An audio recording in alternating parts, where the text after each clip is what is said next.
Hi, my name is Gregor. Thanks for checking out this BassTheWorld.com video, and this is my review of the LRBX Stadium DI box, which is a really cool little all-in-one solution for your live gigs and maybe also for studio use. And just a quick thing before we start this review. I'm in a new studio. I moved to a different place now, which is a cool room, and you might notice that the sound samples that I recorded with René are still in the old studio, so don't be confused. Everything will be explained very soon. In early 2017, there will be a lot of changes happening with BassTheWorld.com. There's new guys playing the videos.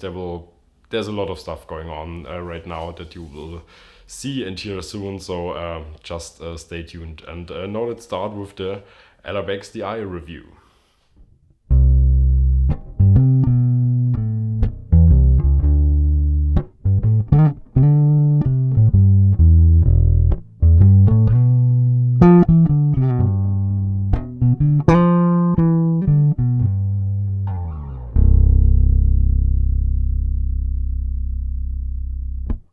The first thing you will notice when you unbox the DI box is that it comes in a really cool small bag, and this is not just padded from the inside to keep it nice and warm. It's also stabilized from the outside. That means you don't have to be afraid if you drop your bass on it or a bottle of water or whatever, that you might accidentally kill one of the knobs or anything. So this is really cool. I think it's a very professional solution, and especially because this is a device that you will just put in this bag, throw the whole thing in your bass bag along with a cable and a tuner, and this could be all you bring to a gig. So I think it's quite a good solution to put it in something like this. The story behind this DI box is that apparently some of the guys at LRBX are bass players, and they used this DI box for many years just for private use, and at some point one of the guys said, hey, we should probably make it a product, maybe other people would enjoy it too, and that's what I did, and here it is. And so let's check out some of the functions and stuff you can do with it. First of all, I think the most important part for such a tool is, of course, the power. How can you feed this thing with energy? There are three ways at all. You can use a normal 9-volt battery, and then you have this little button here on the front to check how much energy is still left in the battery, which is really cool. Then you can, of course, use a regular 9-volt power supply to feed it, and which is, I think, the best solution, is you can also feed it by phantom power. Just connect an XLR cable, go to the mixing console, stage box, whatever, and tell the sound guy, hey, I need phantom power. He will just push a knob on the desk, and then the thing will have power. That means you don't have to bring anything besides the DI box itself, and that's really cool. Then we have, of course, the button to engage it. On the side we have inputs for the bass. We have here a little switch, which is a pad for the XLR, which gives you two different volume options, so how much the volume output of the XLR is.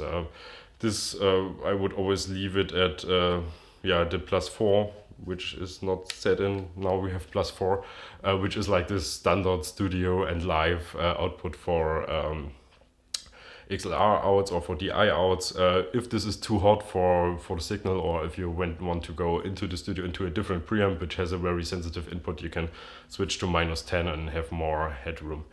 On the other side we have, of course, a regular output. If you want to go to an amp or pedals or wherever whatever you want to use behind it, then you can do this as well. And then we have a ground lift switch for the XLR. If there's any problems with humming or anything like that, just flip this and this problem will be gone. Then we have 5 controls. First one is the gain, which is, of course, the input volume for your bass. Next to this we have this VU meter, which shows you if you're still in the clean area or if you're getting a little bit of a hot signal. If you like that, if you like your bass tone to have a little bit of grit, it can make sense to go a bit higher with the gain. Otherwise, just make sure that you're staying in the green area with the green light, and then your tone will always be clean and nice. Then we have, of course, an output volume, which decides what's coming out of this usual out or the XLR out, your main volume like on an amp. Then we have a compressor, and it's really cool that it's in here because it's a so-called multiband compressor. That means even if you dial it in a lot and you use a lot of compression, your tone will still not sound too compressed, because it's making sure that it's compressing the mids and the highs a lot and keeps the bass still natural sounding. Because with usual compressors that don't have this multiband function, when you use too much compression, everything sounds just too squeezed, which can be nice for some particular sounds, but not for every situation. So this is a really cool, very clean compressor that when you use it, gives you a lot of clarity. So it adds, so when you play like a bass line and you dial this in, the tones will be, or the notes will be separated from each other very nice. And this is a cool little thing and something you can always use, so you don't have to dial it in for a certain sound. So just find a setting that you like and just leave it there. It's sounding good. Then we have a Grohl. If you have it on the left, it's the same with the compressor, it's completely off. Then you can dial it in, and Grohl is of course growling your tone. You get a little bit of grit, you get a little bit of nastiness to your tone. Just if you don't like super clean bass tones, then you will love this, because yeah, you're just adding some edge to your sound. Then we have an attack, which is like neutral in the 12 o'clock position. Then your bass sounds as it sounds usually. And if you dial it up, your bass will be cleaner, and the attack will seem a little bit faster, and everything will be very separated and sound very nice and fine. And if you roll it back, it's almost like a tone control on a passive, like a P bass or a jazz bass. Everything gets a little bit like this, and it's a cool feature, especially if you have basses that are very super clean sounding and you would like to have a little bit more of a vintage tone, or you have a vintage bass and you would like to open it a little bit up, and this is the control that you might want to touch to find a nice adjustment. And then we have another switch, which is a drive, which is an overdrive, and this is something you might not expect to find in an DI box, and but I think it's really cool. It's a very slight overdrive, so it's not like a full-blown distortion or whatever. So it's something you can control together with the gain, of course, and with the Grohl to make it a little bit, to get more distortion or more overdrive. But when the Grohl is on one of the first steps and you dial or you push the drive in, then you get a little bit of overdrive, which gives you overtones, a little bit of nastiness to the tone, and this is something I really like. And if you generally like bass tones that are not too clean, then this is something that you can always leave in, and that's really cool. The last thing is a switch, which is called FAT, which has 3 different positions. I guess the first one is kind of a neutral setting, and then you have 2 others which add just bottom end. So if you like really warm bass tones with huge thumpiness, then this is something you might want to use. And all in all, it's very well made. It's in a metal housing with plastic parts on the side, and this looks to me like something that will never be destroyed on a gig. So now let's hear the thing. The first thing we wanted to check out when we started the recording is how clean and neutral your tone is when you're using this. And of course, every company, and of course also LRBX, claims that if you don't have anything dialed in, your bass tone will be completely pure. It will be like going directly to an interface or a mixing console. So we recorded a part, and I used the split box. One went into the LRBX DI, the other one went straight to the interface, and this, you will hear this. Just check it out and make your own opinion.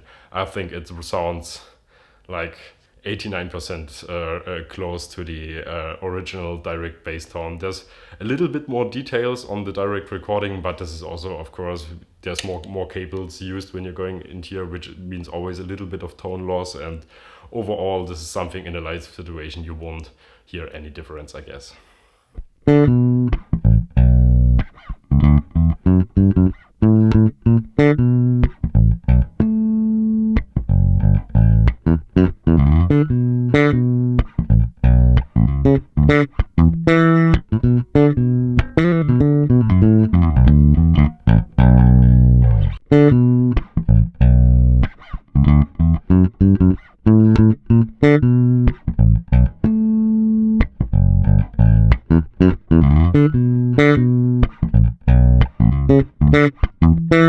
For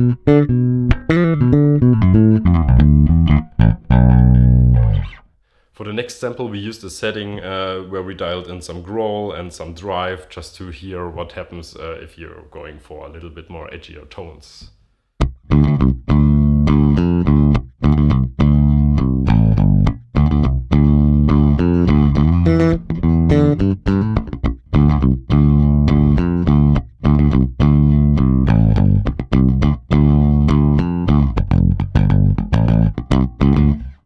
For the next sound sample we used this DI to simulate like a studio recording situation, because in the studio you might want to bring this because there's some sounds that you like live or in rehearsal situations, but in the studio of course there's always great microphone preamps, there's great compressors and stuff like this.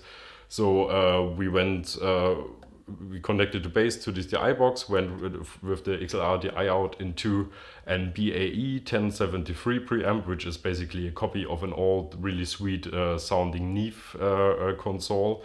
And from this we went into an LA2A tube compressor. And I think this sounds really sweet. Just check it out.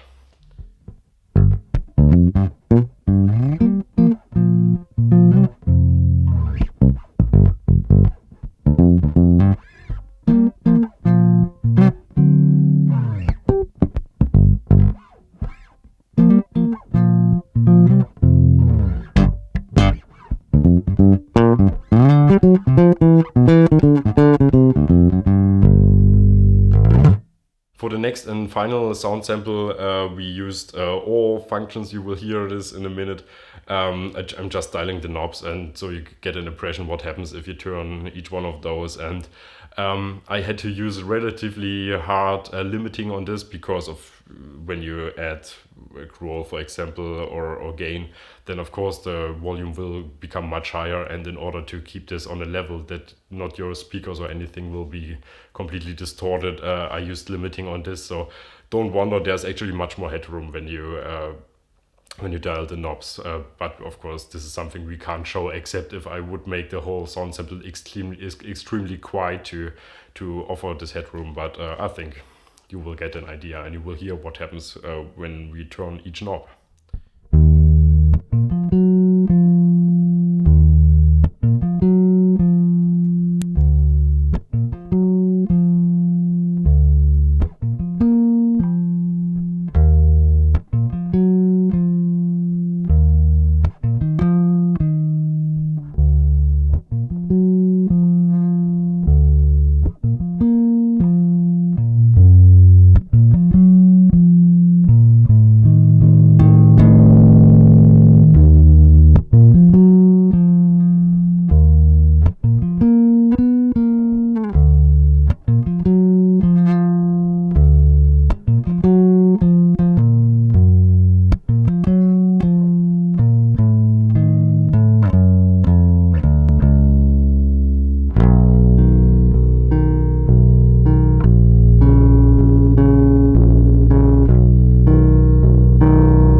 That's it, our demo and a review of the Ellerbeck Stadium electric bass DI. And I think this is a really cool little box. It sounds great. You have a lot of options to shape the tone. The compressor sounds great. The Grohl function is great. Even the drive sounds great. And this is something I wouldn't recommend, to have a good overdrive and a DI box, but this is very usable. And it's super sturdy. This won't be killed after a couple of gigs. This is something that you can use for years, and it comes in a great bag. And I think all in all, it's a very interesting product if you want to bring just one thing to the gig, or just want to have this in your bag just in case your amp breaks down, and you still have something that it allows you to dial in some sounds and to create a little bit of a unique sound, and not just a dry clean bass tone straight into an interface. And I think this is it's just well made, and I can recommend it definitely to use it on gigs. Why not? And even in the studio, I'm surprised in combination with other preamps and compressor how well it sounds and what you can do with it. And that's it for today. Thanks for checking in. I guess see you next time, and then you will hear more about what's going on with BassTheWorld.com. Thanks for watching, and goodbye.